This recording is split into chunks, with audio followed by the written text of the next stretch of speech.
tous, ici Félix, bienvenue dans cette 64e vidéo. Oui, je prends mon temps, vous le savez, j'ai pris mon temps. J'ai pris mon temps parce que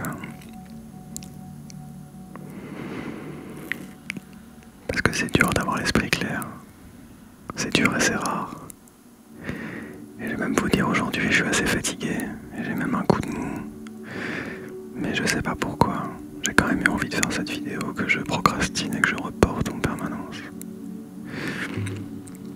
Je me suis dit que c'était le moment. C'est le moment de vous partager un petit peu ce qui s'est passé pendant cette année, un peu plus d'ailleurs. Pas tant de vous partager ce que j'ai vécu, mais plus ce qui m'a traversé l'esprit, les constats que je peux faire et puis les expériences intérieures que je vis, et ce que j'en conclus, du moins temporairement évidemment, puisque notre vie intérieure n'est pas une science exacte et tout est en mouvement constamment et change. Et ça fait partie précisément de à la fois ce qui nous terrifie, à la fois ce qui nous fait peur et à la fois ce qui devrait nous rassurer en fait, puisque ça veut dire que rien n'est éternel, notamment nos problèmes et notamment nos peurs et notamment pas mal de choses. J'espère que ça va, j'espère que vous allez bien, j'espère que vous avez la santé, que vous ne souffrez pas trop, sans doute que vous souffrez un petit peu comme tout le monde, mais j'espère pas trop, parce que de toute façon la souffrance est quelque chose d'inévitable. Que ce soit parce qu'on a trop de choses ou parce qu'on n'en a pas, ou parce que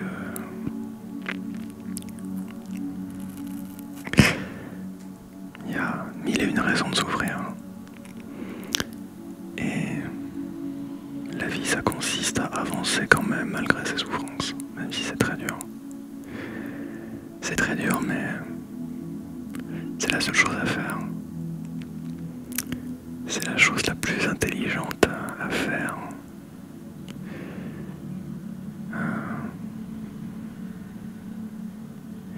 Évidemment, on n'est pas toujours très intelligent, forcément, sinon ce serait trop facile. Et quelque part, le fait d'être stupide, pas stupide, c'est pas le mot, mais de suivre ses émotions, on pourrait appeler ça de la stupidité en quelque sorte, de constamment vivre à travers ses émotions et jamais à travers la raison. Bah en fait non, il y aura aussi une voie qui s'ouvre, et on vivra d'autres choses, il n'y a pas de solution parfaite dans tous les cas. Mais j'espère que vous allez bien en tout cas, parce que je sais que c'est pas facile, que rien n'est facile et qu'on souffre toujours pour quelque chose, que ce soit quelque chose qu'on a perdu, quelque chose qui nous manque, ou quelque chose dont on aimerait se débarrasser. Peu importe, être vivant c'est déjà une souffrance en soi. Et l'idée c'est d'essayer d'accéder à une forme de paix intérieure. Et pourquoi pas essayer d'accéder au bonheur. Alors là, le bonheur c'est... Montaigne disait que... Je crois que c'est Montaigne qui disait ça. Il disait que le bonheur, c'est le plaisir sans la souffrance. Le nirvana, en somme, mais... En général, quand on vit le bonheur, c'est toujours des petits instants furtifs dont il faut essayer de se rappeler. Mais bref, je crois que je me répète par rapport à ma dernière vidéo, c'est à peu près ce que j'avais déjà dit, je crois. Oui, si j'ai été aussi lent à faire cette vidéo, c'est principalement parce que bon, moi déjà j'ai beaucoup travaillé sur mes projets. Et puis aussi parce que j'ai vécu pas mal de transitions dans ma vie. De toute façon, on est constamment en train de transiter vers quelque chose. J'ai pas mal transité, c'était assez dur d'avoir l'esprit clair. Et j'avais des choses à régler dans ma vie. sentir prêt à m'engager dans quelque chose. Et ça a été long. Ça a été long et ça a été douloureux, mais je crois que je suis arrivé au bout. Et aujourd'hui, je me sens plus libre. Finalement, peu importe de quoi je parle, parce que ma vie personnelle ne regarde que moi, mais ce qui est important, c'est l'écho que ce que je vous dis fait résonner en vous. C'est ça qui est important, beaucoup plus que les faits. Les faits, en fait, sont pas du tout intéressants pour vous. Ils ne le sont que pour moi. Et c'est d'ailleurs la seule chose que je pratique principalement avec cette chaîne, c'est le fait de toujours essayer de vous partager les expériences intérieures, parce que de toute façon c'est principalement ça qu'on partage. Et je crois que ma vocation avec cette chaîne, c'est d'essayer de faire en sorte le plus possible que vous qui m'écoutez, j'aimerais vous partager tout simplement mon obsession de la réalité, au-delà du monde des pensées, des spéculations et de l'imaginaire et tout ça. Je trouve qu'on vit dans un monde où le réel n'intéresse plus personne. Les gens vivent dans leur monde, les gens vivent auto-centrés sur eux-mêmes. Et alors ça ne veut pas dire qu'il ne faut pas penser à soi, bien sûr, mais je trouve qu'il y a réellement une coupure et un cloisonnement des relations sociales, un cloisonnement de l'imaginaire, un cloisonnement de la pensée. Je rencontre de moins en moins de gens qui pensent par eux-mêmes, en fait, parce que penser par soi-même c'est douloureux. On ne se sent, c'est un espèce d'exil en fait. Quand on cherche la vérité, quand on cherche la vérité, c'est-à-dire la synthèse de tous les points de vue qu'on ne pourra jamais avoir,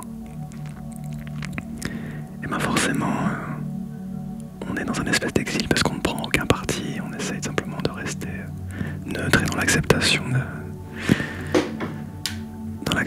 de ce qu'on voit, puisque de toute façon on ne peut pas convaincre les gens avec des mots, on ne peut pas réellement changer les gens, changer les choses.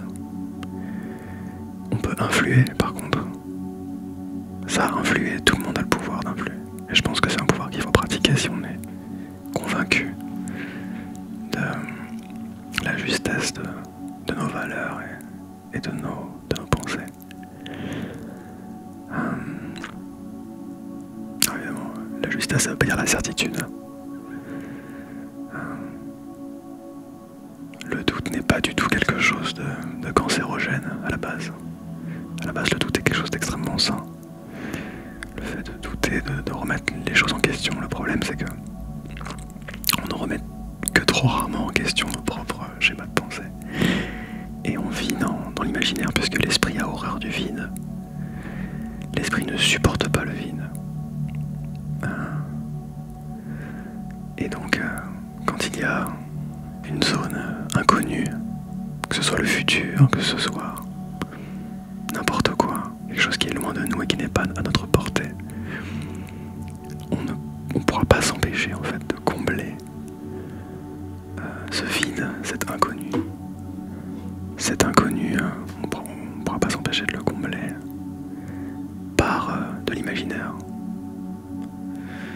Et évidemment, cet imaginaire, il aura toujours sa parole portée par les peurs, les craintes, les angoisses, qui dépendent de notre héritage. Donc en fait, dès que nous sommes confrontés au vide, nous sommes confrontés à nos peurs les plus primaires et les plus dures, et ça peut être insupportable. Ça peut tellement être insupportable qu'on peut être prêt à opérer une forme de fuite en avant, de s'enfoncer dans quelque chose pour ne pas avoir à subir cette peur de l'inconnu. Et c'est une solution qui peut fonctionner, mais je pense que c'est du court-termisme, et je pense que dans tous les cas, tant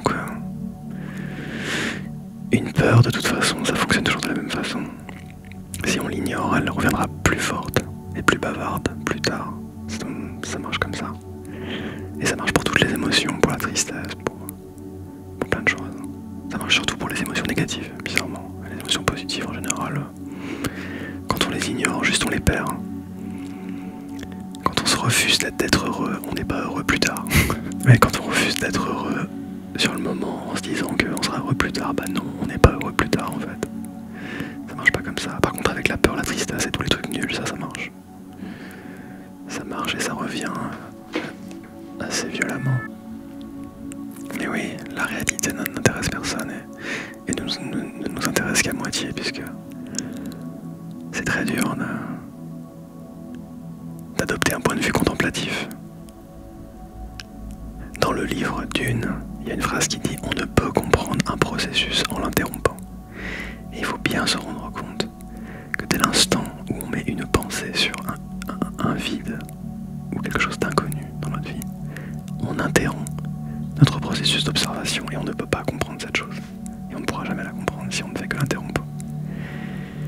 Et c'est très dur de ne pas combler le vide par une croyance, par une pensée, par quelque chose. C'est très dur parce que notre cerveau fait ça automatiquement. Parce que on ne supporte pas le vide, on ne supporte pas de ne pas savoir. On doit avoir réponse à tout. Et avoir réponse à tout, c'est une malédiction. C'est une malédiction qui peut nous rendre fous.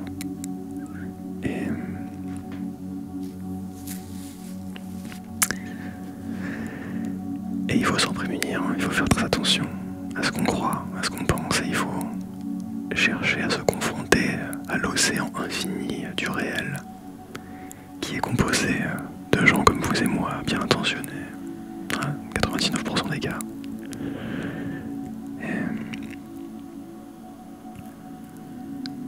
Et la réalité est toujours moins pire que ce qu'on imagine. Ça, c'est quelque chose que je suis en train de comprendre. C'est bien la preuve qu'on n'est jamais confronté à la réalité, ou alors très peu en fait. Et à chaque fois qu'on y est confronté, on se rend compte qu'en fait c'est pas si terrible que ça. Ce qui nous fait souffrir, c'est toute l'appréhension qu'on a de la réalité, de l'inconnu, de tout ça. C'est ça qui nous fait souffrir. C'est la peur. C'est l'anxiété, c'est le stress de l'après.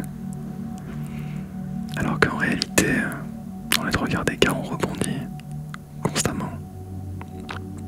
C'est même pas qu'on rebondit en fait. Rebondir pour moi c'est une fuite en avant. On passe. Voilà. Le chien aboie et la caravane passe. La vie c'est tout le temps ça en fait. Essayez de vous souvenir toutes les fois où vous avez eu peur d'un changement. Voyez où vous en êtes maintenant et dites-vous si vraiment c'était justifié d'avoir peur. Dans 95% des cas, non en fait. Peut-être qu'il y a des transitions où vous avez regretté, mais en fait, encore une fois, il n'y a pas de fin. La seule fin, c'est la mort. Et on y va tous, de toute façon. Donc, normalement, il faut aussi lâcher prise par rapport à ça. Ça devrait aussi nous détendre un petit peu la nouille de savoir qu'à la fin, on va mourir. Et que tout ça n'est que temporaire. Et qu'il y a des choses qui sont au-delà du physique et au-delà du monde matériel.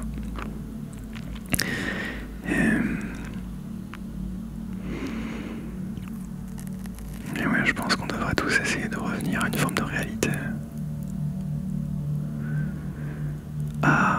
Du moins, toujours se poser la question, où est-ce que je suis en fait là, je suis dans quel monde? Dans quel monde je vis? Mon monde intérieur, est-ce que je suis ouvert? Est-ce que je regarde vraiment? Est-ce que j'écoute les gens vraiment? Ou est-ce que je veux juste qu'on m'écoute parler? Est-ce que j'attends vraiment des réponses? Ou est-ce que je cherche juste de la compagnie? Il n'y a rien de mal en fait à chercher, à faire des expériences, il n'y a rien de mal, mais il faut les faire.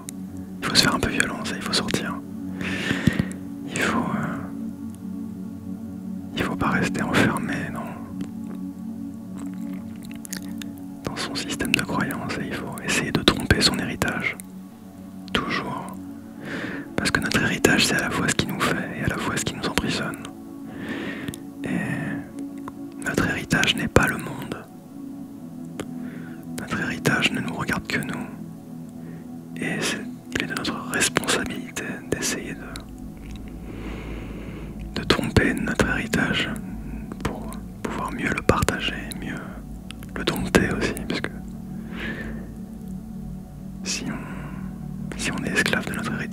voilà, toute notre vie n'est qu'une succession d'événements qu'on n'a pas forcément décidé profondément et qu'on subit.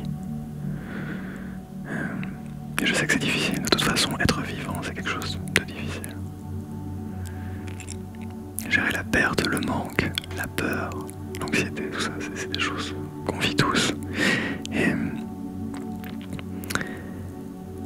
il ne faut envier personne à aucun moment. Puisque, encore une fois, l'imaginaire nous fait croire que tout le monde a une vie géniale. Que les gens qu'on voit sur Instagram, ils font des stories, des réels et des posts, TikTok et compagnie ont une vie géniale. Mais en fait, la réalité, elle est ennuyeuse. Elle est beaucoup plus ennuyeuse qu'on ne le pense. Et ces gens-là souffrent tout autant, si ce n'est même plus que vous. Vous n'en savez rien, en fait. Vous n'en savez réellement rien. Alors vous, évidemment, en général, on part du principe que évidemment, nous souffrons plus que les autres, ou que personne ne peut comprendre notre souffrance. Mais ça, c'est ça qui ajoute aussi à notre malheur, c'est que on est plongé dans la solitude de notre malheur et on pense sincèrement que personne ne peut nous comprendre. Et en fait, on est tellement surpris quand on se rend compte que les trois quarts des gens qu'on fréquente traversent exactement les mêmes épreuves que nous. Et en parler, c'est bien, mais ne pas en parler et faire autre chose, c'est très bien aussi. Et la plupart du temps, c'est comme ça qu'on s'en sort. En se faisant un peu violence, en essayant d'autres choses.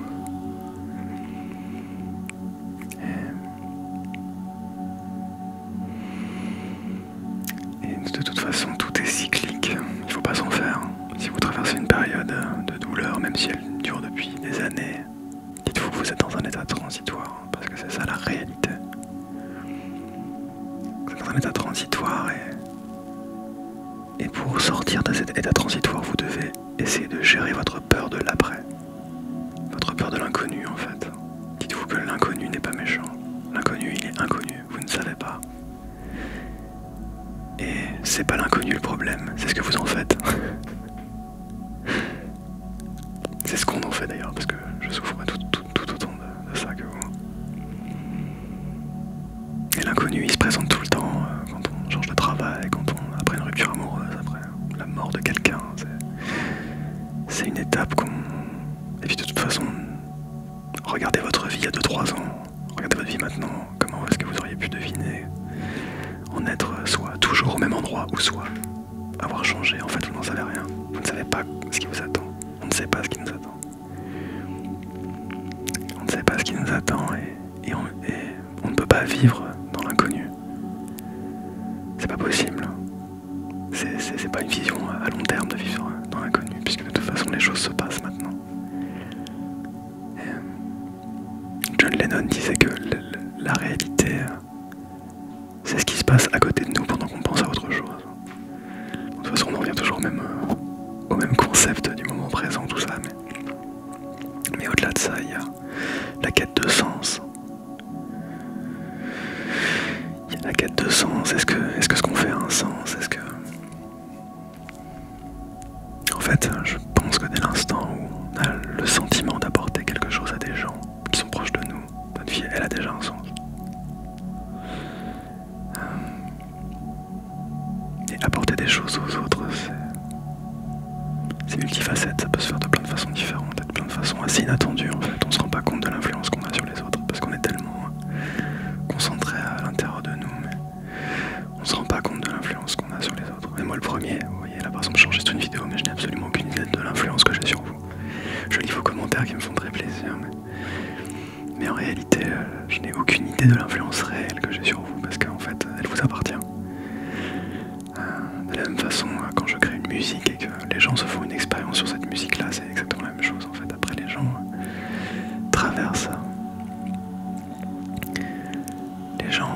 traversent leurs épreuves et vivent leur vie en fonction d'eux-mêmes. Et ça, je n'en ai absolument aucun contrôle. Et ça ne m'appartient pas. Ça vous appartient. Voilà, je vous invite, si vous voulez savoir savoir un petit peu ce que je fais de ma vie, je vous invite très fortement à vous abonner, à aller voir les liens qui sont dans la description et à vous abonner aux pages Instagram qui seront présentées, notamment celle de Bobadou qui a besoin de votre soutien en ce moment. On a sorti un clip il y a 2 mois de ça et il a besoin de votre pouvoir pour vivre. Et j'espère que ça vous plaira.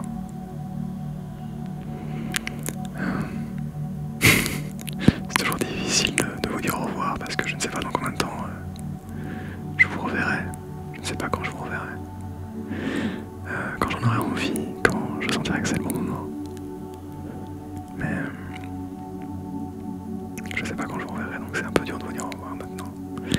Mais merci d'être toujours là. Rappelez-vous que la réalité est moins pire que ce que vous imaginez. Méfiez-vous de ce que vous imaginez, surtout. Je vous embrasse très fort.